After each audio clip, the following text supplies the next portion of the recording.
അമ്മയോട് ചേർന്ന് പ്രാർത്ഥിക്കാം. അമ്മേ പരിശുദ്ധമ്മേ, അമ്മേ പരിശുദ്ധമ്മേ, ദൈവമാതാവേ, ദൈവമാതാവേ, കൃപാസനത്തിലൂടെ ഞങ്ങൾക്കും ഞങ്ങളുടെ ദേശത്തിനും അമ്മ മധ്യസ്ഥം തേടി തന്ന എല്ലാ അനുഗ്രഹങ്ങൾക്കും കൃപകൾക്കും ഞങ്ങളിപ്പോൾ ഹൃദയം നിറഞ്ഞ നന്ദി പറയുന്നു.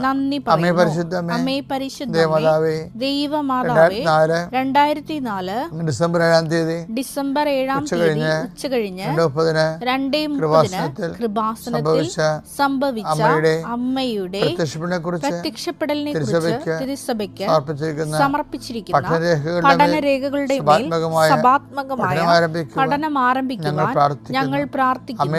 അമ്മേ പരിശുദ്ധമ്മേ, ഭൂസ്വർലോകങ്ങളുടെ രാജ്ഞിയായ അങ്ങേയ്ക്ക് ഭൗമ സംരക്ഷണത്തിനായി പ്രപഞ്ചപ്രകൃതിയെ തന്നെ തിരുസഭ പ്രതിഷ്ഠിക്കുവാൻ ഈ പ്രത്യക്ഷീകരണം വഴി ഇടയാക്കണമേ.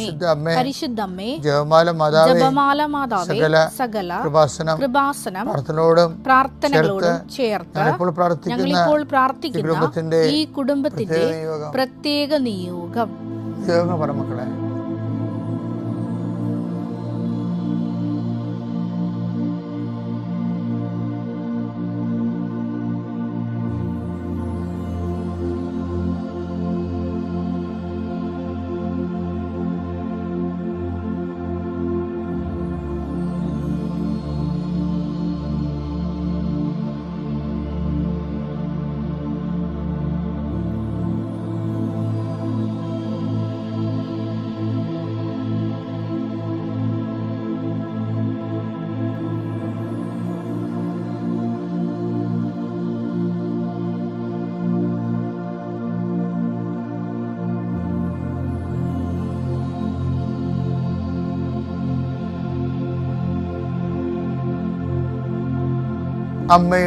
അമ്മയുടെ പ്രത്യക്ഷീകരണത്തിന്റെ ഈ അനുഗ്രഹവേളയിൽ ഞങ്ങൾക്ക് സാധിച്ചു തരുവാൻ കനിയണമേ.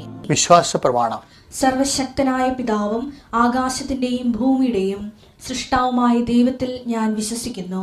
അവിടുത്തെ ഏകപുത്രനും ഞങ്ങളുടെ കർത്താവുമായ ഈശോമിശിഹായിലും ഞാൻ വിശ്വസിക്കുന്നു. ഈ പുത്രൻ പരിശുദ്ധാത്മാവിനാൽ ഗർഭസ്ഥനായി കന്യകാമറിയത്തിൽ നിന്ന് പിറന്ന് പൊന്തിയോസ് പീലാത്തോസിന്റെ കാലത്ത് പീഡകൾ സഹിച്ച് കുരിശിൽ തറയ്ക്കപ്പെട്ട് മരിച്ച് അടക്കപ്പെട്ട് പാതാളങ്ങളിൽ ഇറങ്ങി മരിച്ചവരുടെ ഇടയിൽ നിന്ന് 3-ാം നാൾ ഉയർത്ത് സ്വർഗത്തിലേക്ക് എഴുന്നള്ളി സർവശക്തിയുള്ള പിതാവായ ദൈവത്തിന്റെ വലതുഭാഗത്തിരിക്കുന്നു. അവിടെ നിന്ന് ജീവിക്കുന്നവരെയും മരിച്ചവരെയും വിധിക്കുവാൻ വരുമെന്നും ഞാൻ വിശ്വസിക്കുന്നു. പരിശുദ്ധാത്മാവിലും ഞാൻ വിശ്വസിക്കുന്നു. വിശുദ്ധ കത്തോലിക്കാ സഭയിലും പുണ്യവാന്മാരുടെ ഐക്യത്തിലും പാപങ്ങളുടെ മോചനത്തിലും ശരീരത്തിന്റെ ഉയർപ്പിലും നിത്യമായ ജീവിതത്തിലും ഞാൻ വിശ്വസിക്കുന്നു. ആമേൻ. സ്വർഗ്ഗസ്ഥനായ ഞങ്ങളുടെ പിതാവേ, അങ്ങയുടെ നാമം പൂജിതമാകണമേ. അങ്ങയുടെ രാജ്യം വരണമേ. അങ്ങയുടെ തിരുമനസ് സ്വർഗത്തിലെ പോലെ ഭൂമിയിലും ആകണമേ. അന്നു വേണ്ടുന്ന ആഹാരം ഇന്ന് ഞങ്ങൾക്ക് തരണമേ. ഞങ്ങളോട് തെറ്റ് ചെയ്യുന്നവരോട് ഞങ്ങൾ ക്ഷമിക്കുന്നത് പോലെ ഞങ്ങളുടെ തെറ്റുകൾ ഞങ്ങളോടും ക്ഷമിക്കണമേ. ഞങ്ങളെ പ്രലോഭനത്തിൽ ഉൾപ്പെടുത്തരുതേ, തിന്മയിൽ ഞങ്ങൾ രക്ഷിക്കണമേ. ആമേൻ. നന്മ നിറഞ്ഞ മറിയമേ, സ്വസ്തി. കർത്താവ് അങ്ങയുടെ കൂടെ സ്ത്രീകളിൽ അങ്ങ് അനുഗ്രഹിക്കപ്പെട്ടവളാകുന്നു. അങ്ങയുടെ ഉദരത്തിൻ ഫലമായി ഈശോ അനുഗ്രഹിക്കപ്പെട്ടവനാകുന്നു. പരിശുദ്ധ മറിയമേ, തമ്പുരാന്റെ അമ്മേ, പാപികളായ ഞങ്ങൾക്ക് വേണ്ടി ഇപ്പോഴും ഞങ്ങളുടെ മരണസമയത്തും തമ്പുരാനോട് അപേക്ഷിക്കണമേ. ആമേൻ. കർത്താവേ, നിന്റെ ഉന്നതമായ നാമത്തിന് സ്തോത്രം ചെയ്യുന്നു. കർത്താവേ, നിന്റെ വിശുദ്ധ പൗരോഹിത്യത്തെ മഹത്വപ്പെടുത്തണമേ. ഈശോ ഇന്ന് യാത്ര ചെയ്യുന്നവരെ ആശ്രയിച്ച് പ്രാർത്ഥിക്കുന്നു. ഈശോ ഇന്ന് ദേവാലയത്തിൽ പോകേണ്ട ദിവസമാണ്. ഇന്ന് അങ്ങയുടെ വിശുദ്ധ ബലി പങ്കെടുക്കേണ്ട ദിവസമാണ്. ഇന്ന് ഞായറാഴ്ചയാണ്. ഇന്ന് കർത്താവിൻ്റെ കാര്യങ്ങൾ വ്യാപൃതമായിരുന്നു കൊണ്ട് പള്ളിയിൽ നിന്ന് വന്നതിന് ശേഷം ജീവിതപ്രസവം ലോകായികമായ കാര്യങ്ങളെക്കാൾ ഉപരി ദൈവിക കാര്യങ്ങൾ സത്യജലത്തിൽ കൊണ്ട് വചനം വായിക്കുകയും രോഗികളെപ്പോയി ഉടമ്പടി എടുത്ത് രോഗികളെപ്പോയി സന്ദർശിക്കാൻ പോവുകയും ചെയ്യുന്ന ദിവസമാണ്. കർത്താവ് ഇന്ന് അങ്ങയുടെ മക്കൾ എവിടെയെല്ലാം പോകുന്നു, ആരെല്ലാം കാണുന്നു, ആർക്കെല്ലാം സുവിശേഷം കൈമാറുന്നു, വിശ്വാസം കൈമാറുന്നു, അവരെല്ലാം കർത്താവിൻ്റെ നാമത്തിൽ ഞാൻ ആശീർവദിക്കുന്നു. കർത്താവ് ഇന്ന് പല പല കാര്യങ്ങൾക്ക് പല വിഷയങ്ങൾക്ക് വേണ്ടി ജീവിതത്തിൻ്റെ ഈ ആഴ്ച ചില ആൾക്കാർ പണി തിരക്കി പോകും. സാധാരണ ചെറുകിട ജോലി ചെയ്ത് ജീവിക്കുന്നവർ പണി തിരക്കി പോകും. നാളത്തെ പണിക്ക് തുടങ്ങാൻ വേണ്ടിയുള്ള കാര്യങ്ങൾ സെറ്റ് ചെയ്യാൻ വേണ്ടി പോകും. അതിനൊരു ചില തടസ്സങ്ങളൊക്കെ ഉണ്ടാവും. പക്ഷേ ഈശോ, ഞാനിപ്പോൾ പ്രാർത്ഥിക്കുകയാണ്, അവിടെ തടസ്സങ്ങളെല്ലാം നീ മാറ്റിക്കൊടുക്കണം. കർത്താവ് സാമ്പത്തികം തരാമെന്ന് പറഞ്ഞ് തരാതിരിക്കുകയും നമ്മുടെ എല്ലാ പദ്ധതികളും തകിടം മറിക്കുകയും ചെയ്യുന്ന അവസ്ഥകളുണ്ട്. അവർ നെഞ്ചുവേദന വന്ന ആൾക്കാർക്ക് പ്രഷർ കയറി ബോധം കെട്ട് പോകുന്ന അവസ്ഥ വരെ ഉണ്ട്. കർത്താവേ, അവരെല്ലാം നിൻ്റെ വിശുദ്ധമാരെ സന്ധിക്കുകയും ആരെങ്കിലും എന്തെങ്കിലും വിഷയത്തിൽ അടിസ്ഥാനപ്പെടുത്തി ജീവിക്കുന്നുണ്ടെങ്കിൽ അവർക്കത് കിട്ടത്തില്ല എന്നുകൊണ്ടാണെങ്കിൽ അതിന് പകരം മാർഗം കാണിച്ചുകൊണ്ട് അവിടെ നീ സന്ധിക്കണമേ എന്ന് പ്രാർത്ഥിക്കുന്നു. മനസ്സമ്മതവും കല്യാണവും അതുപോലെയുള്ള കാര്യങ്ങൾക്ക് വേണ്ടി ഒത്തുതീർപ്പ് ചെയ്യാൻ വേണ്ടി പോകുന്നവരുണ്ട്. ഈശോയെ, ആലോചനയ്ക്ക് വേണ്ടി പോകുന്നുണ്ട്. കർത്താവ്, ആരെയും ചതിക്കുഴി വീഴാതിരിക്കാനും ശാശ്വതമായ ജീവിതത്തിലെ ദൈവമഹത്വത്തിൻ്റെ ജീവിതം അവർക്കുണ്ടാകാൻ വേണ്ടി അവർക്ക് വേണ്ടി പ്രാർത്ഥിക്കുന്നു. കർത്താവ്, ചിലരെങ്കിലും ടെസ്റ്റ് എഴുതുന്നവരുണ്ട്. ഇന്ന് ചില പരീക്ഷകളിൽ ഇൻ്റർനാഷണൽ പരീക്ഷ എഴുതുന്നവരുണ്ട്. അവരെ ഇപ്പോൾ സമർപ്പിച്ച് പ്രാർത്ഥിക്കുന്നു. എൻ്റെ കർത്താവിൻ്റെ ഉന്നതമായ നാമത്തിൽ സഭയുടെ അധികാരത്തിൽ ഇന്ന് നിങ്ങൾ എന്തെല്ലാം ചെയ്യുന്നുവോ, എന്തെല്ലാം സംസാരിക്കുന്നുവോ, ആരെല്ലാം കണ്ടുമുട്ടുന്നുവോ, എന്തെല്ലാം എഴുതുന്നുവോ, എന്തെല്ലാം തീരുമാനിക്കുന്നുവോ, എല്ലാ തീരുമാനങ്ങൾക്കും കർത്താവിൻ്റെ കൃപയാൽ നിങ്ങൾ നയിക്കപ്പെടുകയും നിങ്ങൾ ഇപ്പോഴലട്ടുന്ന ഇന്ന് അലട്ടാൻ പോകുന്ന എന്തെങ്കിലും വിഷയങ്ങളുണ്ടെങ്കിൽ അതെല്ലാം ഈശോ ഏറ്റെടുക്കുകയും മാതാവിൻ്റെ സാന്നിധ്യം കൊണ്ട് നിങ്ങളെ സംരക്ഷിക്കുകയും ചെയ്യട്ടെ. നിത്യം പിതാവും പുത്രനും പരിശുദ്ധാത്മാവായ സർവ്വീശ്വരൻ നീക്കുവാമേ. എന്തുകൊണ്ട് നമ്മൾ get in touch with God, ദൈവത്തോട് എപ്പോഴും ബന്ധം സ്ഥാപിച്ച് നിൽക്കണമെന്ന് പറയാൻ കാരണം, നമ്മുടെ ജീവിതത്തിൻ്റെ ഓരോ വിഷയങ്ങൾക്കും വളരെ ഡിഫിക്കൽട്ടായിട്ടുള്ള സൊല്യൂഷനുണ്ട്, ലളിതമായ സൊല്യൂഷനുണ്ട്. ഇത് രണ്ടും ദൈവത്തിൻ്റെ കയ്യിലുണ്ട്. നമ്മൾ ചില സമയത്ത് ചില ലളിതമായ വിഷയങ്ങൾ കൈകാര്യം ചെയ്ത് ഡിഫിക്കൽട്ടായിക്കളെ. അത് നമ്മുടെ നേച്ചറിൻ്റെ ഭാഗമാണ്. ഇപ്പോൾ ഉദാഹരണത്തിന് ലൂക്കായുടെ സുവിശേഷം 9:56 എടുത്തേ. അവർ മറ്റൊരു ഗ്രാമത്തിലേക്ക് പോയി. അപ്പോൾ എന്താ വിഷയം എന്ന് വെച്ച് കഴിഞ്ഞാൽ സമറിയായിലൂടെ ഈശോയ്ക്ക് ജെറുസലേമിലേക്ക് പോകേണ്ട വരുന്ന സിറ്റുവേഷനാണ്. അപ്പോൾ ജെറുസലേമിലേക്ക് പോവുകയാണ് ലക്ഷ്യം. അത് സമറിയ അല്ലെങ്കിൽ മറ്റൊരു ഗ്രാമം ഓൾറെഡി കർത്താവിൻ്റെ പരിഗണനയിലുണ്ട്. ഈ സമറിയയിൽ ഇവർ ചെല്ലുമ്പോൾ അപ്പോസ്തലന്മാരും അവിടുത്തെ ജനങ്ങളും തമ്മിൽ കോർക്കുമ്പോൾ തീർച്ചയായിട്ടും അവിടെ മുമ്പിലുള്ളൊരു ഓപ്ഷൻ തിരിച്ച് വന്നിട്ട് ഈശോയോട് പറയുക, അവിടെ നമുക്കൊന്ന് വേറെ എന്തെങ്കിലും ഓപ്ഷൻ ഉണ്ടോയെന്ന് ചോദിച്ചാൽ മതി. അത്രയേ ഉള്ളൂ കാര്യം. അങ്ങ് ജെറുസലേമിലേക്ക് പോകാൻ പിതാവേ, ഗുരുവേ, വേറെ എന്തെങ്കിലും മാർഗം ഉണ്ടോ? അപ്പോൾ ഗുരുവിന് കാര്യം മനസ്സിലാവും, അവിടെ എന്തോ പ്രശ്നം ഉണ്ടായിട്ടുണ്ട്. അപ്പോൾ ഗുരു പറയും, ഇറ്റ്സ് ഓക്കെ, നമുക്ക് വേറെ ഗ്രാമത്തിലേക്ക് പോകാം എന്ന് പറയാം. അത്രേ ഉള്ളൂ. ആ ഒരു നിസ്സാരമായിട്ട് സോൾവ് ചെയ്യേണ്ട വിഷയമാണ്.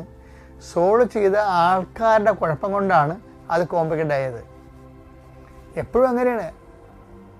നമ്മൾ ആരെ വിട്ടുന്നോ അവരുടെ കൈയിരിപ്പാണ് ആ പ്രശ്നം ഉളവാക്കുന്നത്. വളരെ ശാന്തമായി. അപ്പോൾ അവർ സമറിയായിലൂടെ വിടത്തില്ലെന്ന് പറഞ്ഞല്ലോ. പിന്നെ അവരുമായിട്ട് ശാശി വർത്തമാനം പറഞ്ഞ് 1-2 പറഞ്ഞ് ഉടക്കി തിരിച്ച് അവരെ തീയും ഗന്ധവും ഇറക്കി ദഹിപ്പിക്കണ വരെ രീതിയിൽ ഇവർ ബോയിൽഡായി, ഇവർ ചൂടായി. ആ ചൂടും കൊണ്ട് കർത്താവിൻ്റെ അടുത്ത് വരുന്ന ഈ സീനൊന്നും സൃഷ്ടിക്കേണ്ട ഒരു കഥയും ഇല്ല അവിടെ. എന്താ കാര്യം? കർത്താവ് പറഞ്ഞ് it's okay, I don't know what spirit Leeds U. എന്ത് അരൂപിയാണ് നിങ്ങൾക്ക് ഉള്ളതെന്ന് അറിയത്തില്ല. ഒരു കാര്യം വ്യക്തമാണ്, സമാധാനത്തിൻ്റെ അരൂപിയല്ല. പ്രശ്നങ്ങൾ ഉണ്ടാക്കാവുന്ന അഹങ്കാരത്തിൻ്റെ ഈഗോയുടെ അരൂപിയാണ് ഉള്ളത്. ഈ ഈഗോ അരൂപി ഉള്ളത് കൊണ്ടാണ് ഈ അണ്ണന്മാരെ സമറിയായിലൂടെ തന്നെ വിടാൻ വേണ്ടി ഈശോ ഉദ്ദേശിച്ചത്. സമറിയായി പോയി കിടന്ന് ഉറങ്ങാൻ വേണ്ടിയൊന്നുമല്ല. ഈ അണ്ണന്മാരോട് ചെല്ലുമ്പോൾ പ്രശ്നം ഉണ്ടാകുമെന്നും, കാര്യം അത് ഇവരുടെ തന്നെ കാര്യം കൊണ്ടാണെന്ന് ഇവരെ മനസ്സിലാക്കുക എന്നുള്ള ഫോർമേഷൻ്റെ പ്രശ്നമാണത്. എനിവേ, ആ സമറിയ പ്രോജക്റ്റ് ഫെയിലായി കഴിയുമ്പോൾ അവർ മറ്റൊരു ഗ്രാമത്തിലേക്ക് പോകും. എപ്പോഴും ഓർക്കേണ്ട ഇതാണ്, നിൻ്റെ ജീവിത പ്രശ്നങ്ങൾക്കെല്ലാം ദൈവത്തിൻ്റെ കൈകളിൽ ഈസിയായിട്ട് സോൾവ് ചെയ്യുന്ന സൊല്യൂഷൻ ഉണ്ടാകും, കോംപ്ലിക്കേറ്റഡ് സൊല്യൂഷൻ ഉണ്ടാകും. ചിലപ്പോൾ എല്ലാം ഈസിയായ സൊല്യൂഷൻ ആയിരിക്കും. നീ അത് ഈഗോയിസ്റ്റിക്കായിട്ട് കൈകാര്യം ചെയ്ത് അത് കോംപ്ലിക്കേറ്റഡായി മാറ്റും.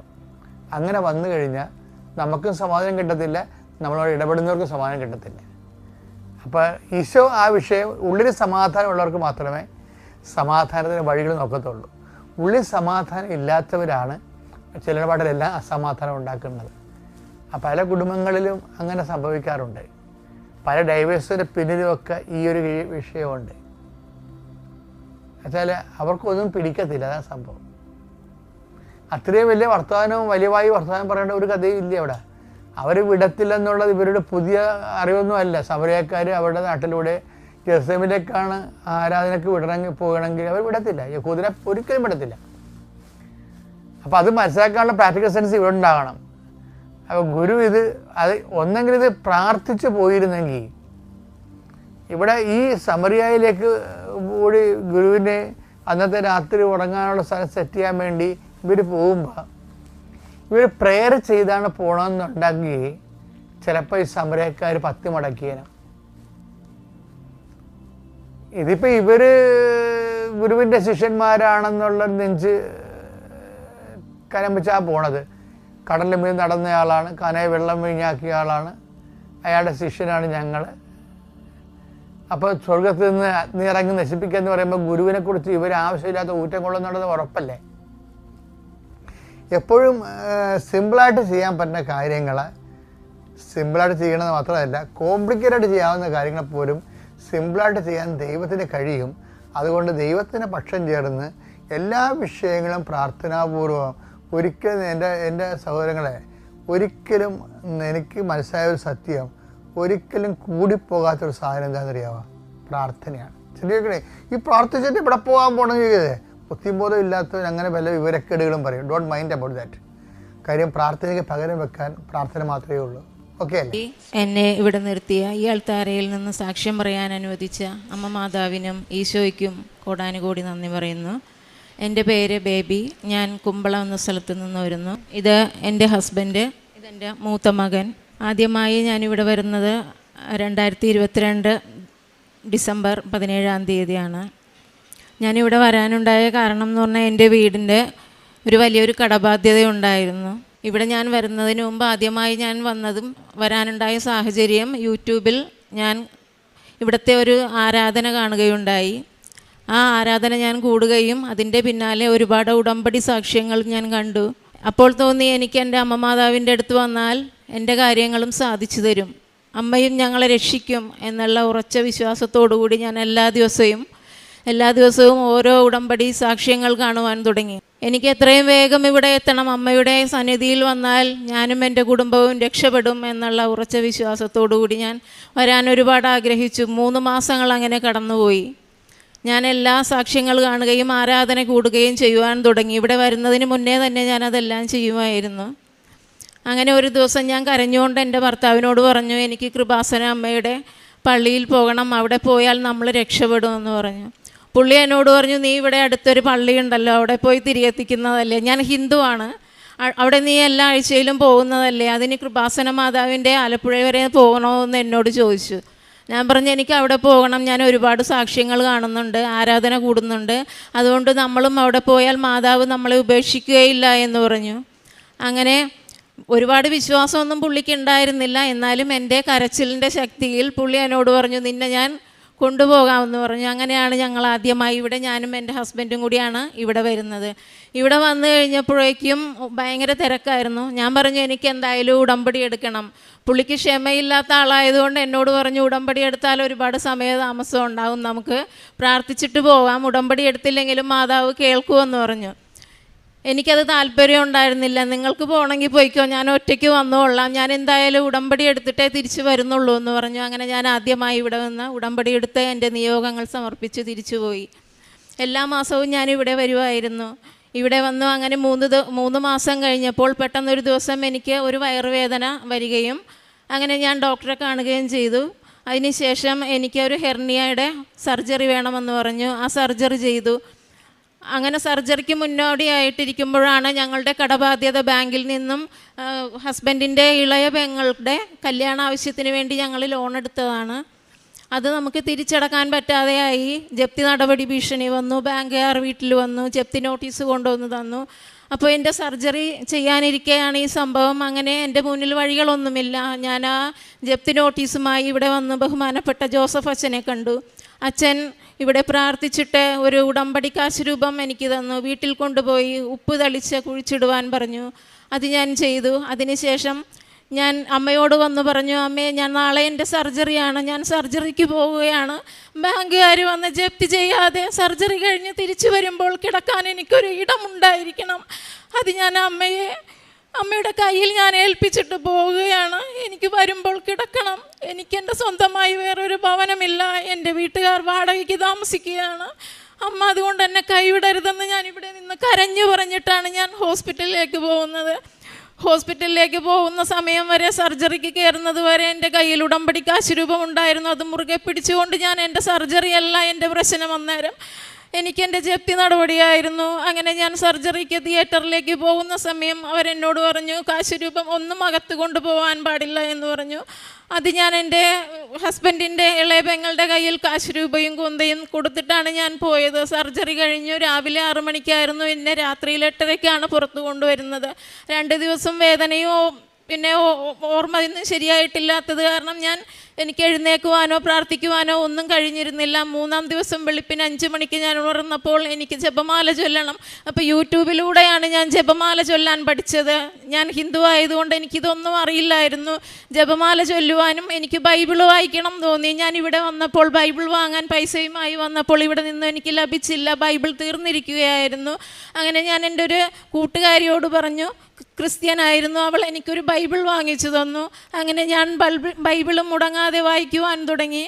അങ്ങനെ ഞാൻ ഈ സർജറിക്ക് പോയ സമയം എൻ്റെ സിസ്റ്ററുടെ കയ്യിൽ കൊടുത്തിട്ട് പോയ കാശ് രൂപം അവരുടെ കയ്യിൽ നിന്ന് എങ്ങനെയോ നഷ്ടപ്പെട്ടു പോയി. എനിക്കത് ഭയങ്കര സങ്കടമായിരുന്നു. 3 മാസങ്ങൾക്ക് ശേഷം സർജറി കഴിഞ്ഞ് എൻ്റെ റെസ്റ്റ് കഴിഞ്ഞു ഞാൻ വീണ്ടും ഇവിടെ വന്നു എൻ്റെ ഉടമ്പടി പുതുക്കുവാൻ. ഇവിടെ വന്ന് ഞാൻ സംസാരിച്ചപ്പോൾ പറഞ്ഞു, കാശ് രൂപം ലഭിക്കുകയില്ല, അത് വേണമെന്നുണ്ടെങ്കിൽ പുതിയ ഉടമ്പടി എടുക്കണമെന്ന് പറഞ്ഞു. എനിക്കെൻ്റെ കാശ് രൂപം വേണമായിരുന്നു. എൻ്റെ ബലവും ശക്തിയും അതായിരുന്നു. എൻ്റെ അമ്മ എൻ്റെ കൂടെ ഉണ്ടാവില്ല, അതുകൊണ്ട് എനിക്ക് കാശ് രൂപം വേണമെന്ന് പറഞ്ഞു.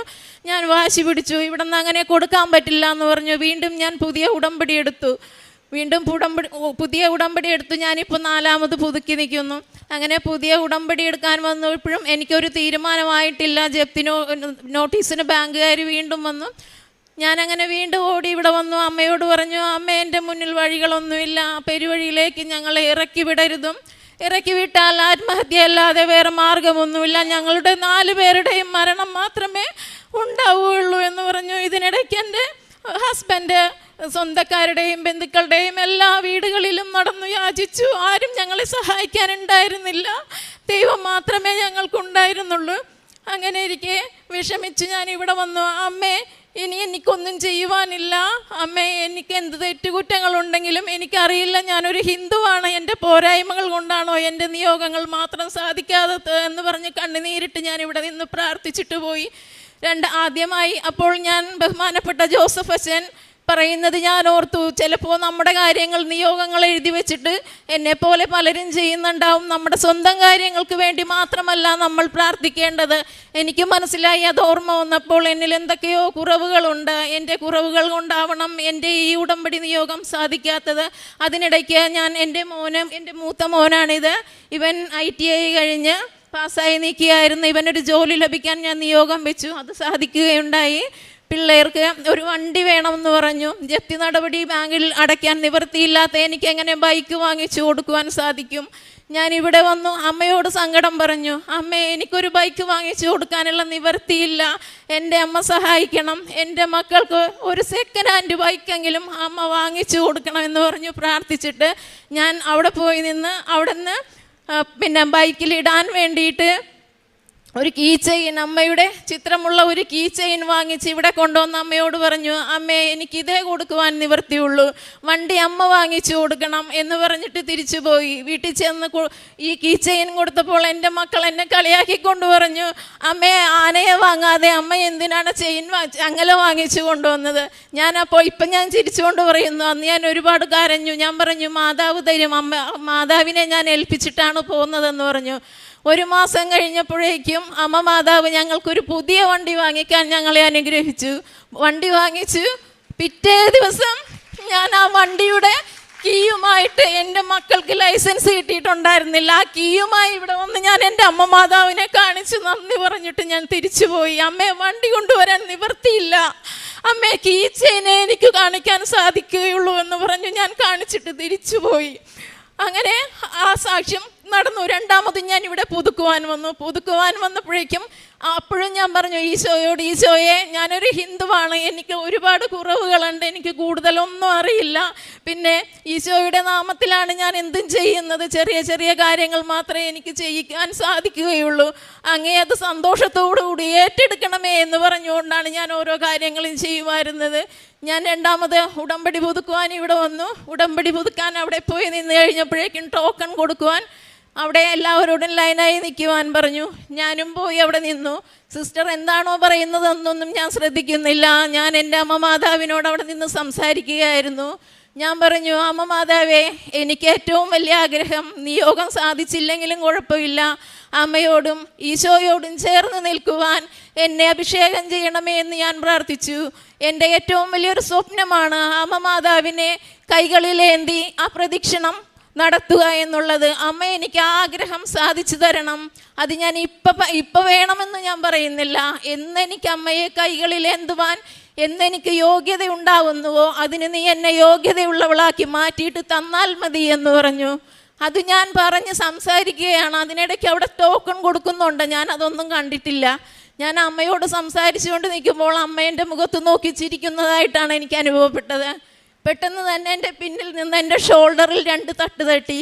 ഞാൻ തിരിഞ്ഞു നോക്കിയപ്പോൾ ഇവിടുത്തെ ഒരു സിസ്റ്റർ ഒരു കാശ് രൂപം എൻ്റെ കയ്യിൽ വെച്ച് തന്നു. അപ്പോഴും ഞാൻ കാശ് രൂപത്തിൽ നോക്കിയില്ല. ഞാൻ സിസ്റ്ററെ നോക്കി, സിസ്റ്റർ എന്നെ നോക്കി ചിരിച്ചിട്ട് നടന്ന് അവിടെ പോയി നിന്നു.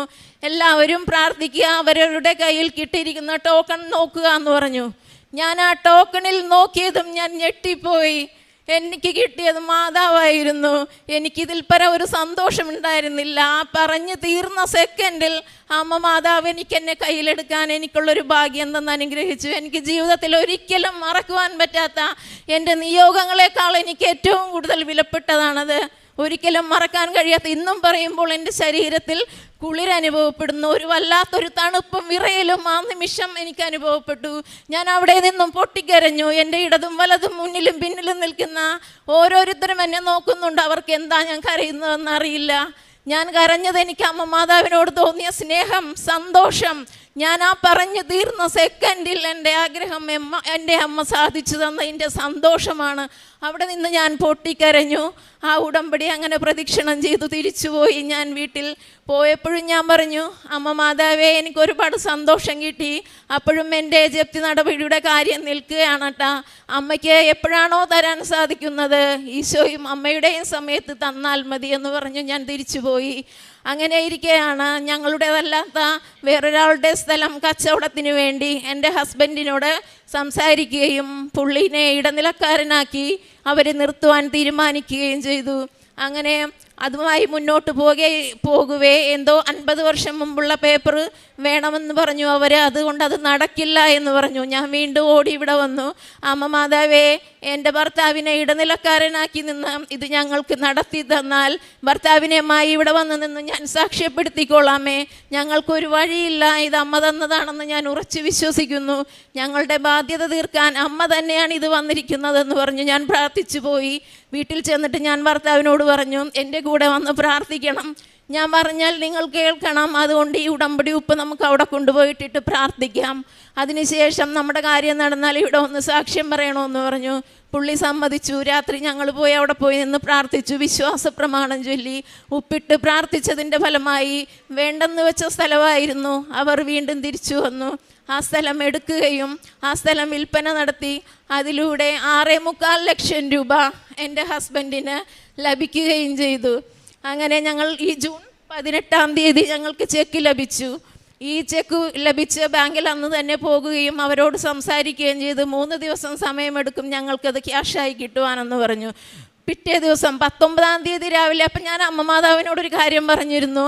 അമ്മ മാതാവേ, ഇത് നടക്കുവാണെന്നുണ്ടെങ്കിൽ ആരറിയുന്നതിനേക്കാളും മുമ്പേ എൻ്റെ അമ്മയുടെയും ഈശോയുടെയും മുമ്പിൽ വന്ന് വെളിപ്പെടുത്തിയിട്ടേ ഞാനിത് ആരോടും പറയുകയുള്ളൂ. 19-ാം തീയതി വെളുപ്പിനെ ഞങ്ങൾ വണ്ടി കയറി ഇവിടെ വന്നു. ഞാനും എൻ്റെ ഹസ്ബൻഡുമായി ഇവിടെ വന്ന് അമ്മ മാതാവിനോടും ഈശോയോടും ഞാൻ പറഞ്ഞു, ഒരുപാട് നന്ദിയും പറഞ്ഞു. ഈ സിസ്റ്ററായിരുന്നു വന്ന്. സിസ്റ്ററോട് ഞാൻ പറഞ്ഞു, ബാങ്കിൻ്റെ ജപ്തി നടപടിയാണ്, കാര്യങ്ങളെല്ലാം പറഞ്ഞു. അപ്പോൾ ക്യാഷ് അടച്ചോ? ഞാൻ പറഞ്ഞു, ഇല്ല, 3 ദിവസം സമയം വേണമെന്നാണ് പറഞ്ഞിരിക്കുന്നത്. പൈസ അടച്ചിട്ട് ജപ്തി നടപടി ക്ലിയർ ചെയ്തിട്ട് സാക്ഷ്യം പറഞ്ഞാൽ മതി എന്ന് പറഞ്ഞു. ഞങ്ങൾ തിരിച്ചുപോയി. പോകാൻ സമയം ഞാൻ ഇവിടെ നിന്ന് അമ്മ മാതാവിനോട് പറഞ്ഞു, അമ്മ മാതാവേ, 7,63,66,13 രൂപയാണ് ഞങ്ങളുടെ അടയ്ക്കേണ്ട തുക. ഞങ്ങൾക്ക് കിട്ടിയത് 6.25 ലക്ഷം രൂപ. ഇതിൽ നിന്ന് ബാക്കി തുക ഇനിയും ഉണ്ടാക്കണം. എൻ്റെ മുന്നിൽ വഴികളില്ല. അതിനിടയ്ക്ക് ഉണ്ടായിരുന്ന സ്വർണം പണയം വെച്ചിട്ട് അതിനും ലേലത്തിൽ വെച്ചിരിക്കുകയാണ്. ബാങ്കുകാരുടെ വിളികൾ നിൽക്കാൻ പറ്റുന്നില്ല. സ്വസ്ഥതയില്ല, സമാധാനമില്ല, കരച്ചിലായി, ആർക്കും ഭക്ഷണമില്ല. അങ്ങനെയുള്ള അവസ്ഥകളിലൂടെ കടന്നു പോവുകയാണ്. അപ്പോൾ ഈ 6.25 ലക്ഷം രൂപ കിട്ടിയതുമായിട്ട് ഞാൻ ഇവിടെ നിന്ന് അമ്മയോട് പറഞ്ഞു, അമ്മേ, ഇതിൽ കൂടുതൽ തുക എനിക്ക് അടയ്ക്കാനുണ്ട്. ഇനി എന്ത് ചെയ്യും? എൻ്റെ മുന്നിൽ വഴികളില്ല. അമ്മയും ഈശോയും മാത്രമേ ഉള്ളൂ. അതുകൊണ്ട് അമ്മ എനിക്കൊരു കാര്യം ചെയ്തു തരണം. ഇത്രയും ചെയ്തു തന്നമ്മ ഇതിൽ നിന്നും എന്നെ രക്ഷപ്പെടുത്തുമെന്ന് ഞാൻ പൂർണ്ണമായി വിശ്വസിക്കുന്നു. അമ്മേ, എനിക്ക് 5 ലക്ഷം രൂപയാക്കി എനിക്കിത് അമ്മ കുറച്ച് തരണം. ഇവിടെ നിന്ന് ഞാൻ എൻ്റെ വീട്ടിലേക്ക് പോവുകയില്ല. ഞാൻ ബാങ്കിലേക്കാണ് പോകുന്നത്.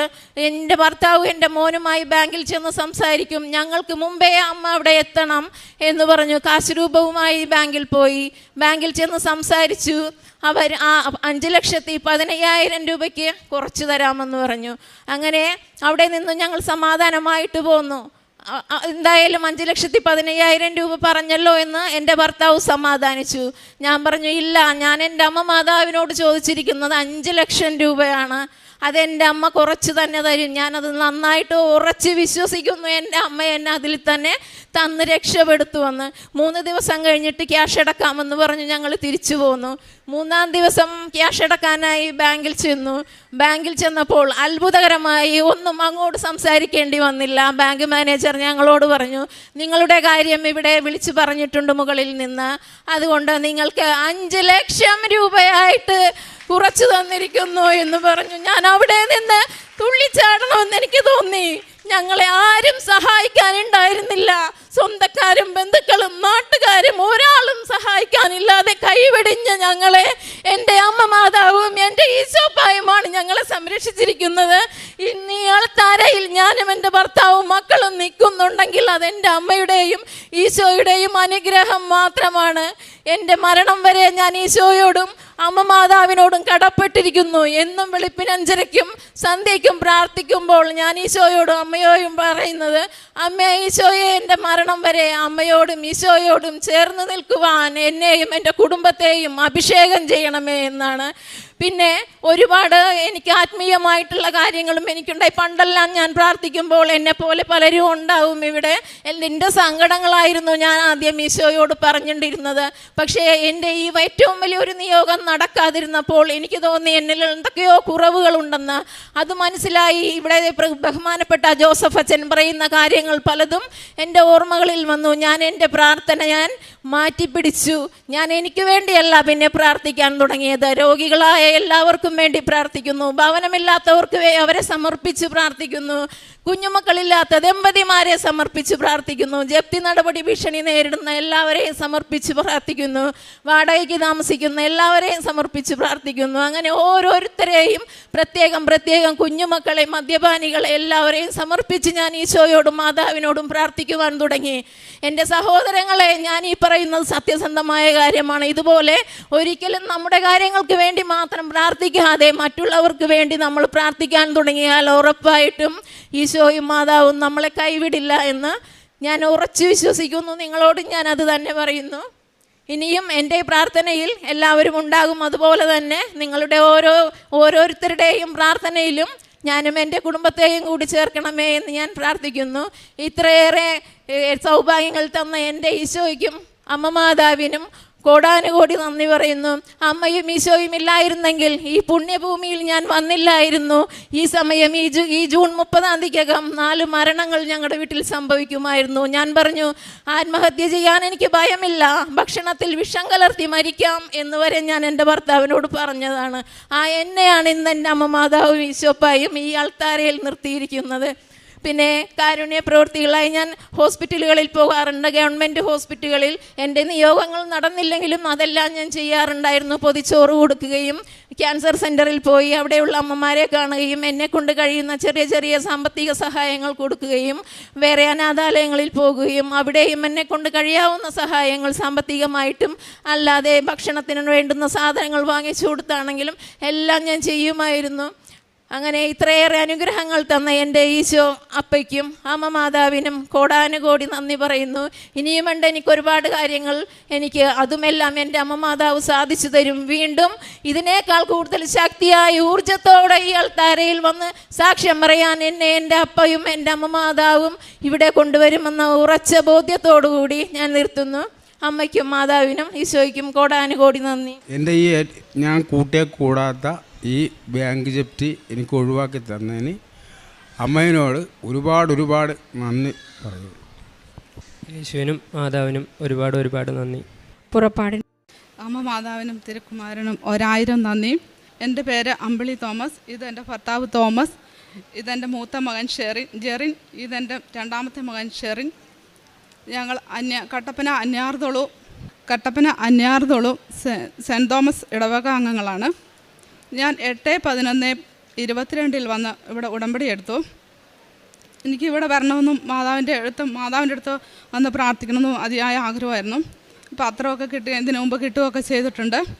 എങ്കിൽ എൻ്റെ മൂത്ത മകൻ UK പോകാൻ എല്ലാ കാര്യങ്ങളും ശരിയായി കൊണ്ടിരിക്കുമ്പം എനിക്ക് എൻ്റെ മാതാവിൻ്റെ അടുത്ത് വന്ന് ഇച്ചിരൂടെ പ്രാർത്ഥിക്കണം എന്ന ഒരു വലിയ ആഗ്രഹത്തോടു കൂടിയാണ് ഞാനിവിടെ വന്നത്. പക്ഷേങ്കിൽ ഞാൻ ഇവിടെ 6 ആവശ്യങ്ങൾ എഴുതി വെച്ചിട്ട് ഞാൻ ഇങ്ങനെ പറഞ്ഞിച്ചു പോയി, മാതാവേ, എനിക്ക് ഇവിടുത്തെ അച്ഛനെയും കാണണ്ട, ഇവിടെ സാക്ഷ്യവും പറയാൻ പറ്റത്തില്ല, എൻ്റെ കാര്യങ്ങൾ സാധിച്ചു തരണം എന്ന് പറഞ്ഞിച്ച് ഞാൻ ഇവിടുന്ന് പോയി. ഡിസംബർ ലാസ്റ്റ് ആയപ്പോഴത്തേന് ഈ കൊച്ചിനെ കോളേജിൽ കൂട്ടുകാരുടെ അടുത്ത് വരണമെന്ന് പറഞ്ഞുകൊണ്ട് നിർബന്ധപ്പെടുത്തി. അന്നേരം ഞാൻ പറഞ്ഞു, ഇപ്പോൾ ഈ ഇളയ കൊച്ച് വന്നിട്ടില്ല ഇവിടെ.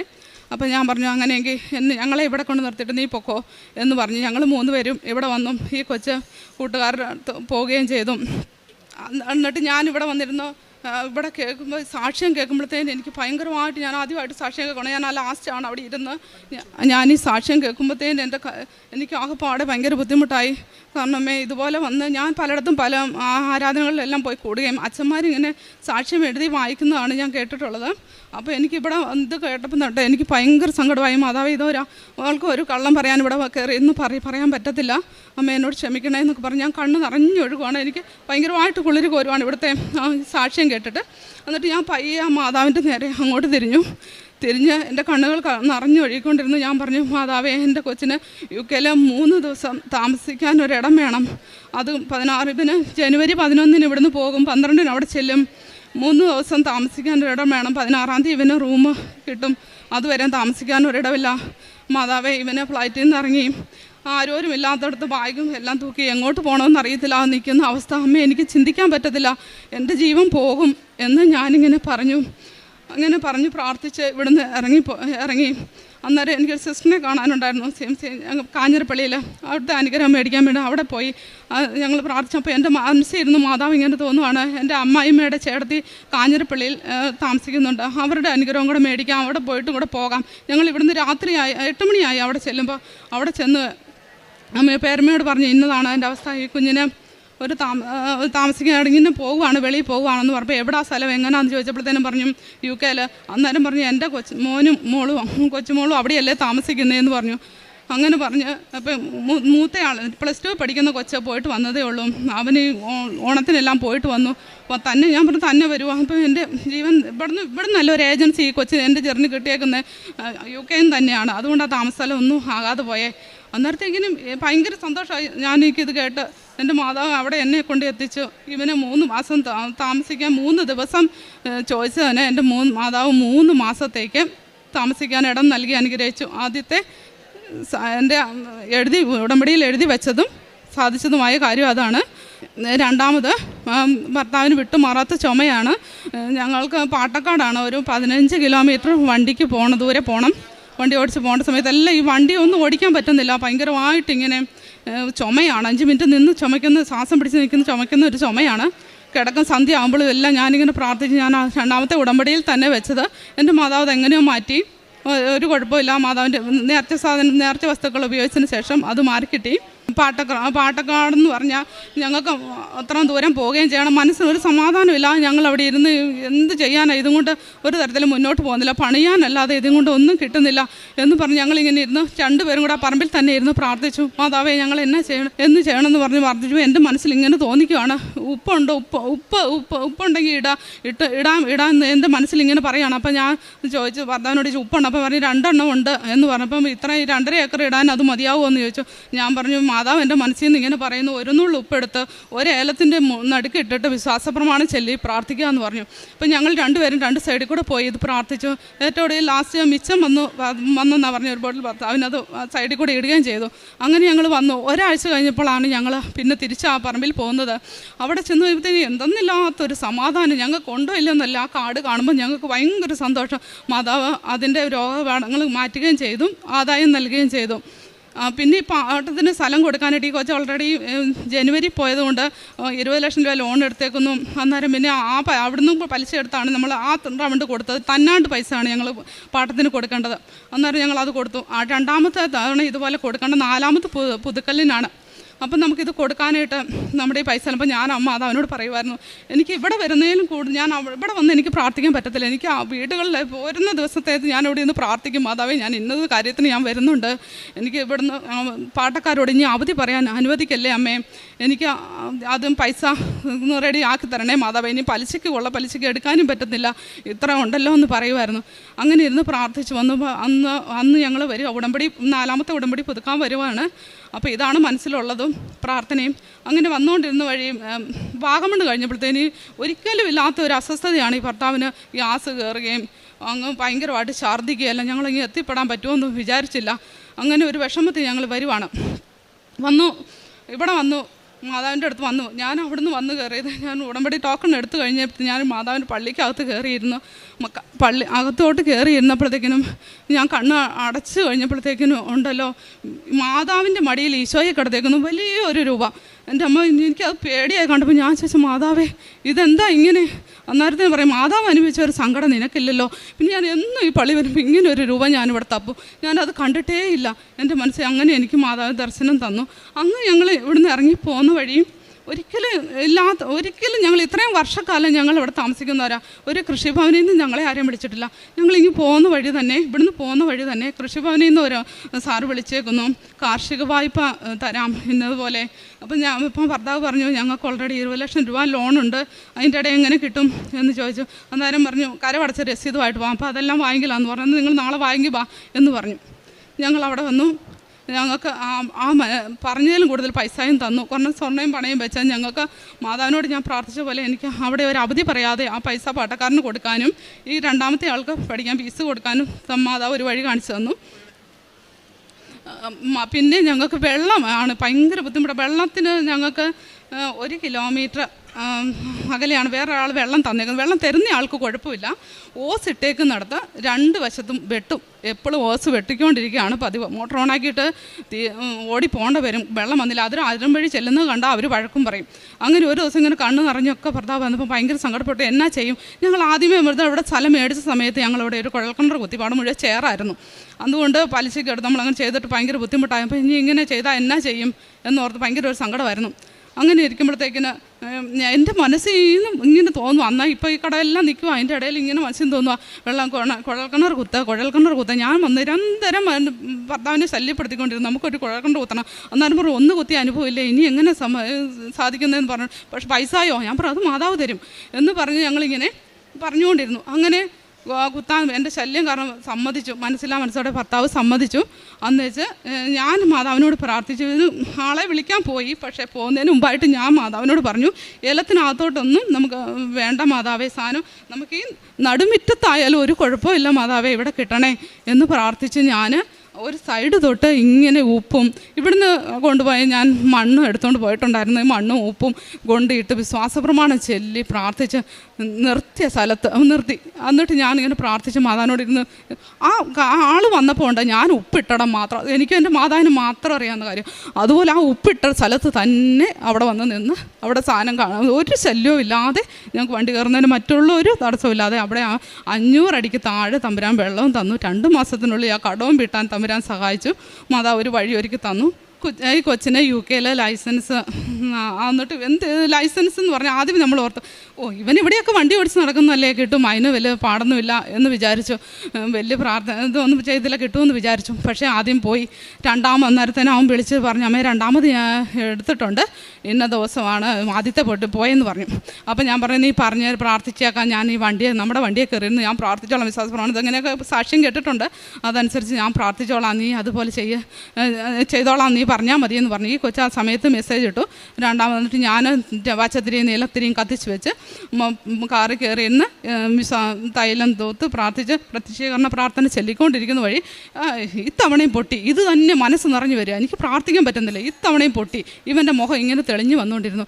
അതുപോലെ തന്നെ ഞാൻ വന്നിട്ട് തിരി ഊതിയപ്പോഴത്തേന് വിളി വന്നു, അമ്മ ഇത്തവണയും പൊട്ടി. ആ കാണിച്ച പോലെ തന്നെ വന്നു.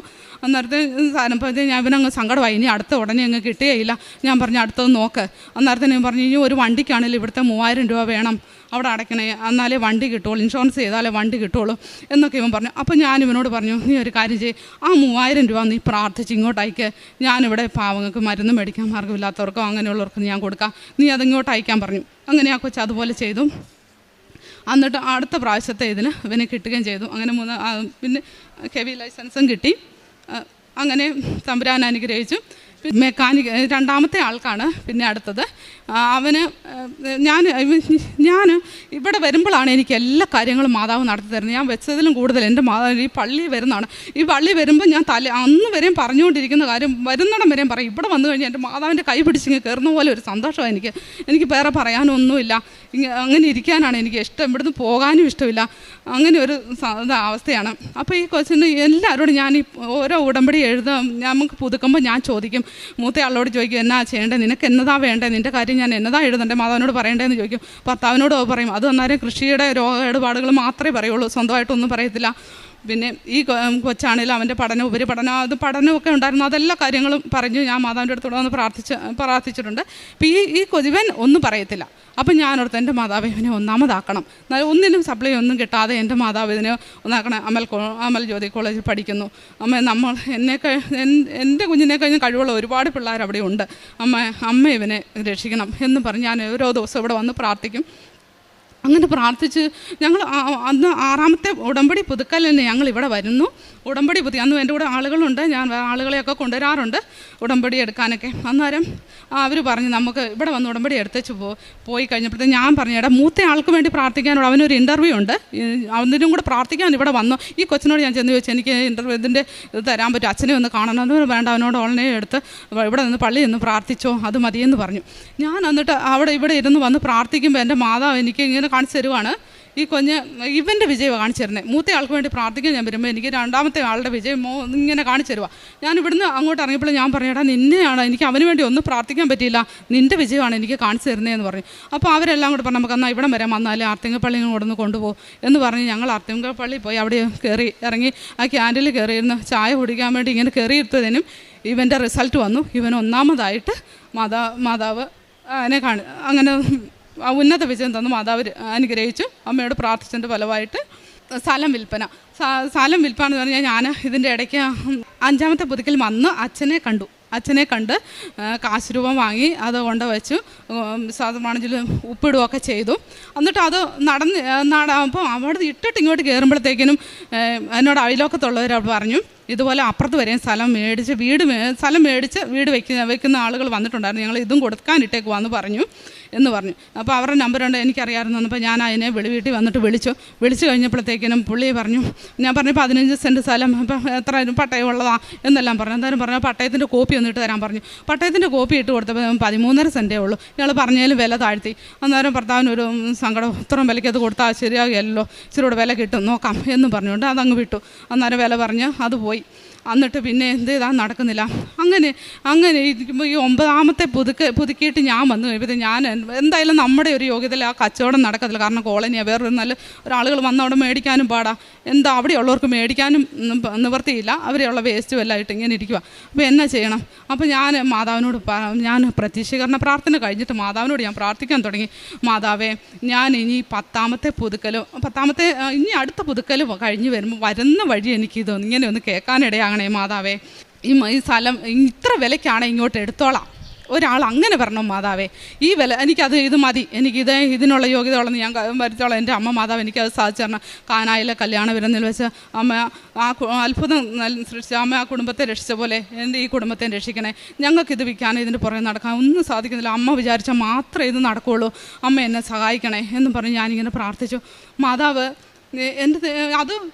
അത് ഇതുപോലൊരു എങ്ങനെ വെച്ചാൽ 4-ാം തീയതി 4:45 ഇതുപോലെ തന്നെ ഒരാൾ ഇങ്ങോട്ട് വിളിച്ചു, ഭർത്താവ് കുളിക്കാൻ ഇറങ്ങിയ സമയമായിരുന്നു. അന്നേരത്തേനും ഇങ്ങോട്ട് വിളിച്ചു, എന്നാ ഇത്ര രൂപയ്ക്കാണ് ഇത് എടുത്തോളാം എന്ന് പറഞ്ഞ്. അതാണ് എൻ്റെ ചെവിക്ക്. എന്നിട്ട് സ്പീക്കർ ഇട്ടു. എനിക്ക് ചോദിന് മനസ്സിലാവുന്നില്ല ആരാ എന്താ എന്ന് മനസ്സിലാവുന്നില്ല. അപ്പോൾ ഈ സ്പീക്കറിലിട്ട് കഴിയുമ്പോഴത്തേന് ഇത്ര രൂപയ്ക്കാണ് ഇത് എടുത്തോളാം, 6.5 ലക്ഷം രൂപയ്ക്കാണ് ഇത് എടുത്തോളാം എന്ന് പറയാം.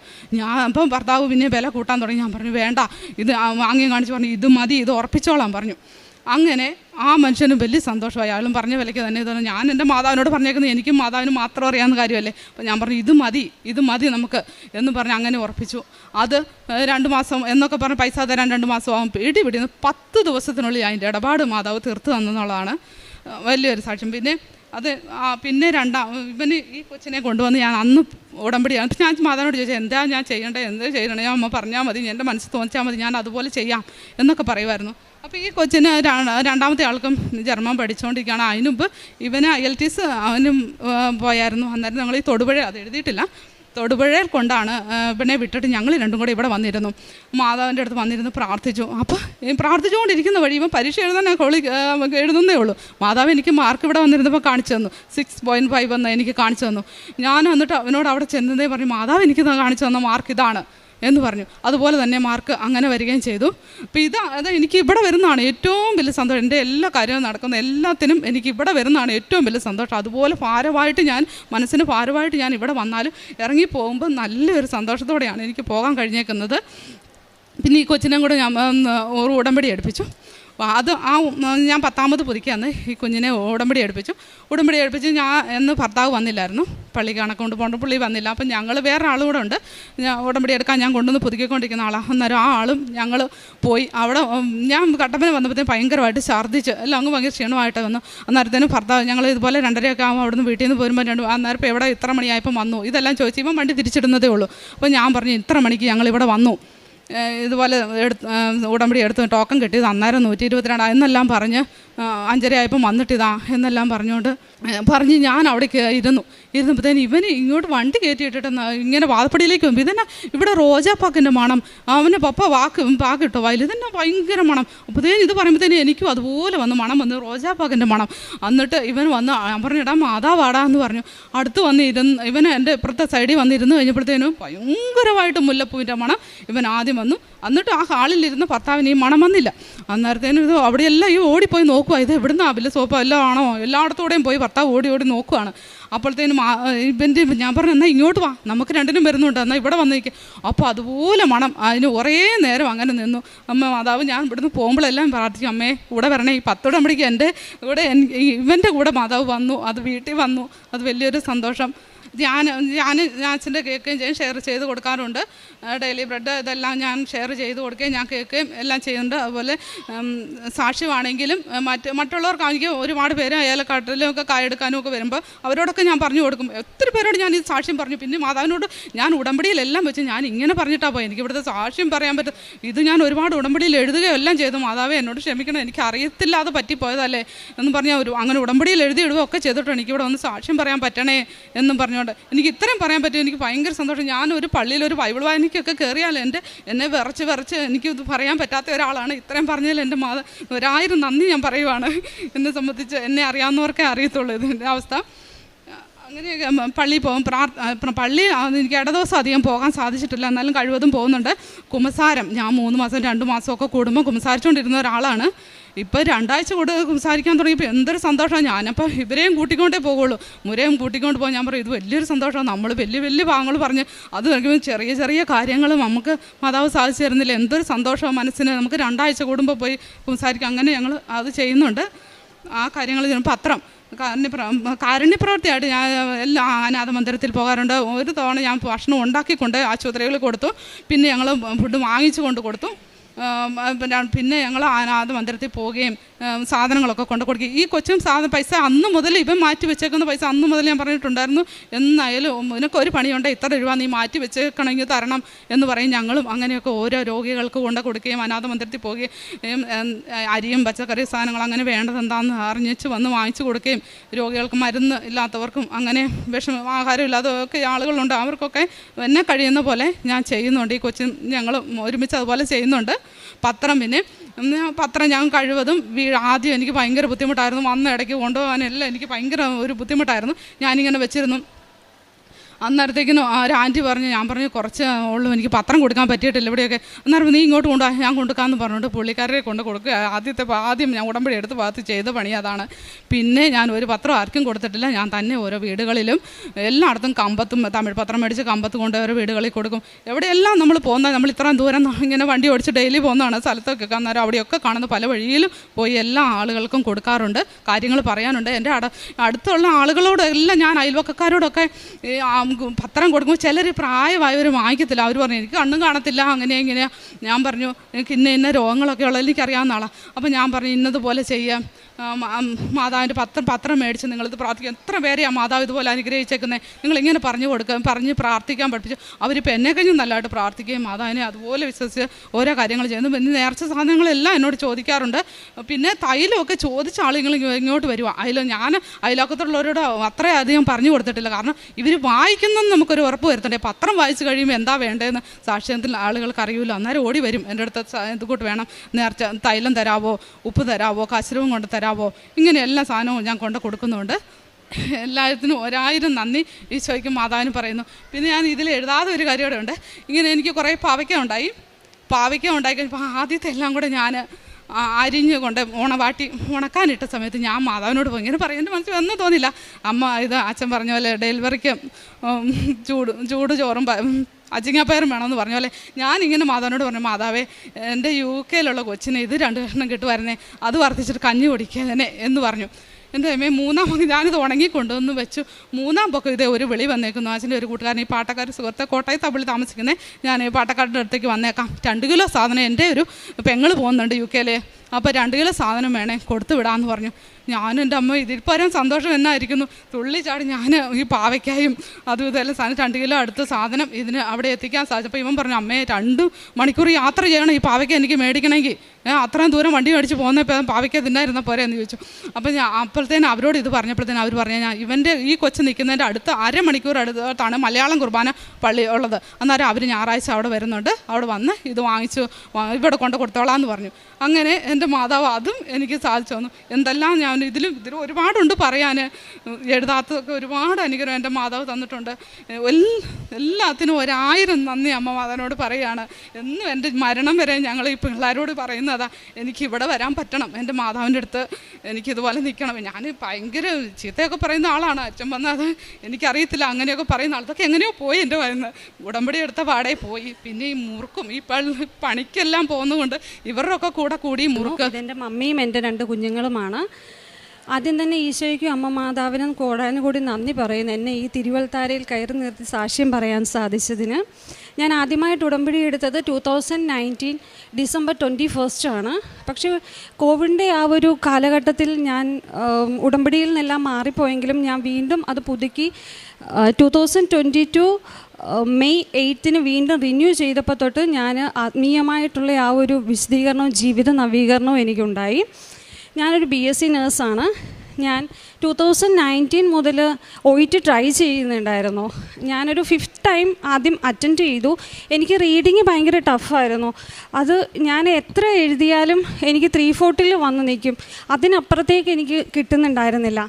അങ്ങനെ ഞാൻ 5th ടൈം എഴുതി കഴിഞ്ഞപ്പോഴാണ് ന്യൂസിലൻഡിൽ അപ്ഡേറ്റ്സൊക്കെ വന്നു, പോയ മൊഡ്യൂൾ മാത്രമായിട്ട് നമുക്ക് അപ്പിയർ ചെയ്യാൻ സാധിക്കും എന്നുള്ളത്. അങ്ങനെ ഞാൻ ഓർത്തു എന്നാൽ അങ്ങനെ ചെയ്യാം. കാരണം എൻ്റെ ഹസ്ബൻഡ് ഒരു IT ഫീൽഡിലാണ്, ഞങ്ങൾ ബാംഗ്ലൂരിലാണ്. അപ്പം ഹസ്ബൻഡിനും കുറച്ചുകൂടെ ജോലി മേഖലയിലൊക്കെ കിട്ടുന്നത്